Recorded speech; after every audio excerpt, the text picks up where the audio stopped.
విజయవాడలో Krishna returning wall అభివృద్ధిపై Telugu Desam YCP మధ్య మాటల యుద్ధం నడుస్తోంది. రిటర్నింగ్ వాల్ అభివృద్ధిని టీడీపీ వైసీపీ ఎవరికి వారుగా తమ క్రెడిట్గా చెప్పుకుంటున్నారు. టీడీపీ హయాంలోనే రిటర్నింగ్ వాల్కు నిధులు మంజూరయ్యాయని టీడీపీ నేతలు చెబుతుంటే జగన్ వచ్చిన తర్వాతే నిధులు కేటాయించి రిటర్నింగ్ వాల్ నిర్మించినట్టు చెబుతున్నారు వైసీపీ నేతలు. ఇలా ఇరు పార్టీలు ఈ రిటర్నింగ్ వాల్ అభివృద్ధిపై ఆరోపణలు ప్రత్యారోపణలు చేసుకుంటున్నాయి. ఎవరు అభివృద్ధి చేసినా అక్కడ 1,00,000 మంది ముంపుకు గురికాకుండా ఈ రిటర్నింగ్ వాల్ ఉపయోగపడుతుంది. వాకింగ్ కోసం ప్రత్యేక ఏర్పాట్లు, ఆహ్లాదకరమైన వాతావరణం ఇక్కడ కనిపిస్తుంది. దీనికి సంబంధించిన మరింత సమాచారాన్ని మా ప్రతినిధి రాజేష్ అందిస్తారు.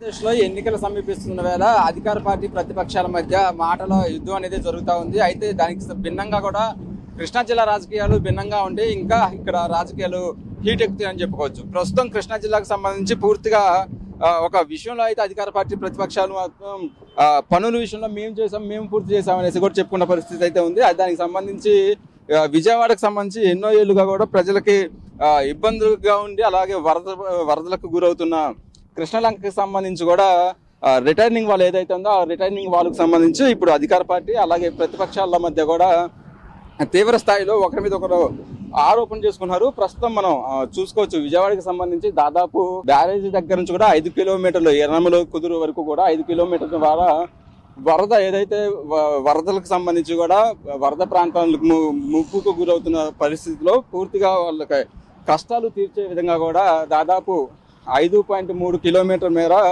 రిటైర్నింగ్ వాల్ని అయితే నిర్మించడం జరిగింది. ఇప్పుడు ఈ రిటైర్నింగ్ వాల్కు సంబంధించి కృష్ణా జిల్లా రాజకీయాల్లో మాటలు తోటలు పేలుతున్నాయని చెప్పుకోవచ్చు. ఏదైతే ఈ రిటైర్నింగ్ వాల్కు సంబంధించి పూర్తిగా టీడీపీ హయాంలోనే దానికి నిధులు మేము శాంక్షన్ చేశాము, పనులు పూర్తి చేసుకుని వైసీపీ తాను నిర్మించినట్టుగా కూడా చెప్పుకుంటుందంటూ కూడా అటు టీడీపీ సంబంధించిన నేతలు ఆరోపణలు చేస్తున్నారు. ఇక వైసీపీకి సంబంధించి టీడీపీ హయాంలో పనులు జరగలేదు, పూర్తిగా సీఎం జగన్మోహన్ రెడ్డి అధికారంలోకి వచ్చిన తర్వాత దీనిని పూర్తి స్థాయిలో ప్రత్యేకంగా దృష్టి పెట్టి దీనిని పూర్తి చేశారు, చిత్తశుద్ధి సీఎంకు ఉందనేసి కూడా అటు అధికార పార్టీ నాయకులు చెప్తున్న పరిస్థితి అయితే ఉంది. ప్రస్తుతం మనం కృష్ణానది వారధి దగ్గర ఉన్నాం. ఏదైతే రిటైర్నింగ్ వాల్కు సంబంధించి కూడా పూర్తిగా దాదాపు 3 ఫేజ్ 1, ఫేజ్ 2, ఫేజ్ 3 ఇలా 3 విభాగాలుగా కూడా దీనిని నిర్మించడం జరిగింది. టోటల్ ఓవరాల్గా సంబంధించి దాదాపు 500 కోట్లతో కూడా ఈ బావి నిర్మాణం అయితే పూర్తి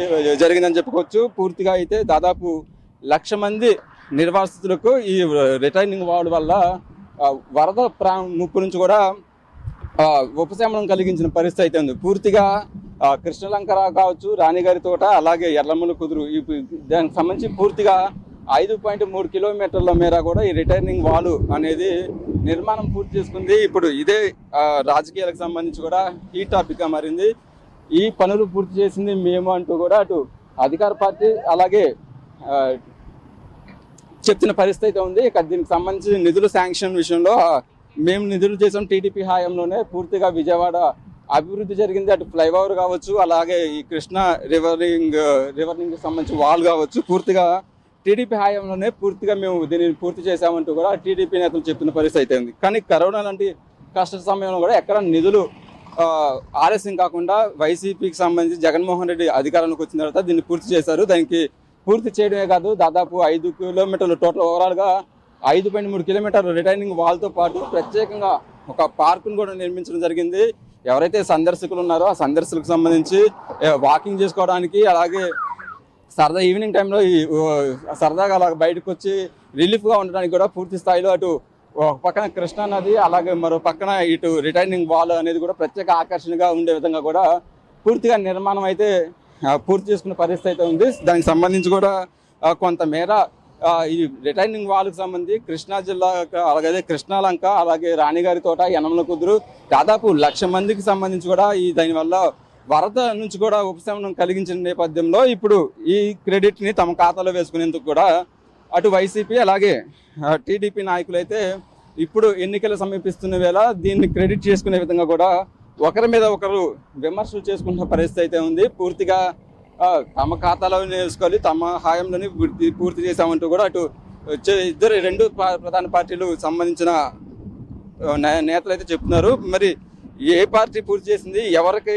దీని క్రెడిట్ ఎవరికి ఇచ్చినా సరే కృష్ణా జిల్లాకు సంబంధించి అలాగే విజయవాడ ప్రాంత ప్రజలకైతే కొంత ఉపశమనం వచ్చింది. మరి ఆ ప్రజలు ఎవరి వైపు ఉంటారు, మరి రాజకీయ నాయకులకు సంబంధించి కూడా పూర్తిగా తమ క్రెడిట్ గా కూడా ఉపయోగించుకోవాలని చూస్తున్నారు. ప్రస్తుతం అయితే ఇది విజయవాడ రాజకీయాలకు సంబంధించి పూర్తిగా ఉన్న పరిస్థితి. వీడియో జర్నలిస్టు అఖిల్తో రాజేష్, ప్రైమ్ 9 న్యూస్, విజయవాడ నుంచి.